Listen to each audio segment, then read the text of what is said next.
करोड़ गरीबों को सम्मानजनक जगह समाज में देना, ये भारतीय जनता पार्टी ने मोदी जी के नेतृत्व में तय किए लक्ष्य है।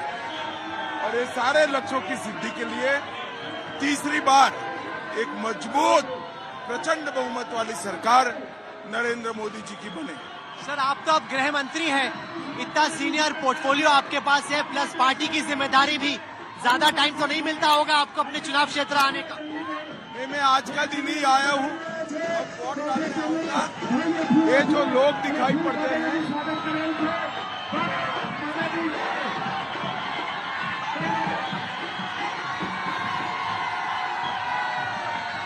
इनके बीच में मैं पला बड़ा हजारों पोस्टर पर्दे यहाँ चिपकाए हैं, वॉल पेंटिंग किए हैं। इन्होंने मुझे 30 साल से विधायक सांसद बनाया, ये मेरे अपने लोग हैं और मैं उनका हूँ। यहाँ आने की बहुत जरूरत नहीं है। मोदी जी का संदेश देने आज आया हूँ, वोट डालने आऊंगा, मगर रिकॉर्ड मार्जिन से गांधीनगर की जनता यहाँ कमल खिलाए। यहाँ के स्थानीय लोग जो आपको पहले से जानते हैं कहते हैं कि जब आप पार्टी के कार्यकर्ता थे तो यहाँ पे दीवारों पे पेंटिंग क्या करते थे, कमल बनाते थे। जी, अब तो बहुत अच्छा लगता है और ये युवा कार्यकर्ताओं के लिए भी, उनको भी बहुत अच्छा लगता है कि मोदी जी के नेतृत्व में वंश की राजनीति, परिवार की राजनीति समाप्त हुई है। जो मेरिट्स में काम करते हैं उनकी राजनीति में जगह निश्चित हो सकती है। मोदी जी एक गरीब के गरीब घर से निकलकर देश के और दुनिया के इतने बड़े नेता बने हैं कि आज सभी युवाओं को राजनीति में आने के लिए प्रेरणा का स्रोत है। आप इसी इलाके में विधायक भी रहे हैं, अब आप सांसद भी हैं। आप जब बाकी देश के हिस्सों में जाते हैं और अपने घर लौटते हैं गुजरात, क्या फर्क पाते हैं? बंगाल में रोड शो करना या तमिलनाडु में करना और गुजरात गांधीनगर में करने में क्या फर्क है आपकी नजर में? देखिए, पूरा देश मेरे लिए एक है, मगर जब मैं गुजरात और गांधीनगर में आता हूँ तो अपने घर पे आया हूँ, ऐसा फील होता है, बहुत अच्छा लगता है। सर, आपके घर में भी देखा जाए तो सब लोग जिस तरीके से आपकी प्लानिंग है हर पन्ने की, क्या आपको लग रहा है कि उससे आपको इस इलेक्शन में एक्स्ट्रा एडवांटेज और बूस्ट मिलता है कि हर वोटर को आपको मालूम है कि वो आपके पक्ष में है, आपके खिलाफ? देखिए, स्वाभाविक रूप से इससे बूस्ट मिलता है। किनको कन्विंस करना है, किनको मोटिवेट करना है और किनको रिक्वेस्ट करके वोट पे ले जाना है, ये सारी चीजें सुनिश्चित हो जाती है। सर, ये बताएं, जो क्षत्रिय समाज में अभी प्रोटेस्ट है उसका कोई असर होगा इस चुनाव में? आपका खेल बिगाड़ सकते हैं कुछ हद तक? देखिए, रूपाला जी ने बड़े मन से माफी मांगी है, हम उनसे चर्चा भी कर रहे हैं, चर्चा के रास्ते खुले हैं। मुझे भरोसा है कि चुनाव के पहले एमिकेबल सॉल्यूशन निकल जाएगा।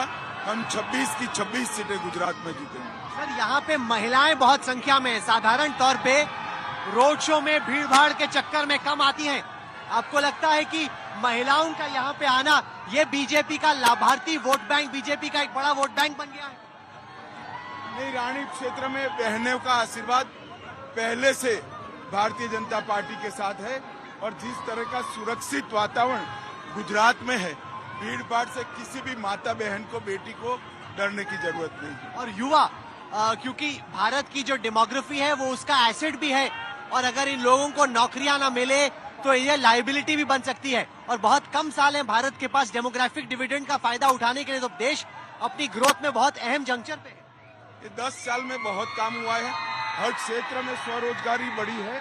आज युवा स्टार्टअप कर युवा को रोजगारी दे रहे हैं और कई प्रकार के ऐसे उद्योग जो युवाओं ने विश्व के स्पर्धा में खड़े किए हैं और कई नए नए क्षेत्र भी खुल रहे हैं। मुझे पूरा भरोसा है कि यूथ का देश के लिए और देश की संपदा का यूथ के लिए उपयोग करने में मोदी सरकार सफल है। क्या ये बात सही है कि आप खुद एक पन्ना प्रमुख हैं? न केवल आपके पास सैकड़ों पन्ना प्रमुख हैं, बल्कि एक पेज ऐसा आपकी सीट में है जिसके आप पन्ना प्रमुख हैं। जी, मैं खुद एक पन्ने का प्रमुख हूँ। कल रात को रिलीजियसली मेरे 30 के 30 वोटर को मिलकर आए हूँ। 3 लोग वैकेशन में जाने वाले हैं। 27 लोगों ने वादा किया है कि मोदी जी को वोट देंगे। वैकेशन में जा रहे हैं, उनको हमने रिक्वेस्ट किया है कि थोड़ा पोस्टपोन कर दीजिए, वोट देकर जाए, वो कंसीडर करें। तो आपके पन्ने में आपके खिलाफ कोई नहीं है? भाजपा के खिलाफ कोई नहीं। आपने पूरी फैमिली की ताकत भी लगा दी है चुनाव को मोबिलाइज करने में। ये सभी लोग स्वाभाविक रूप से। तो ये थे देश के गृह मंत्री श्री अमित शाह। आप देखिए किस तरीके से जैसे जैसे सूरज ढल रहा है वैसे वैसे और लोग अपने दिन का काम खत्म करके यहाँ पर अमित शाह के रोड शो में आए हैं और साथ ही साथ यहाँ गुजरात के मुख्यमंत्री भूपेंद्र पटेल भी हैं और ये लोग कोशिश कर रहे हैं कि चुनाव से पहले, नामांकन से पहले अपने वोटर्स को मोबिलाइज करने के लिए। राहुल कंवल, गांधीनगर, आज तक।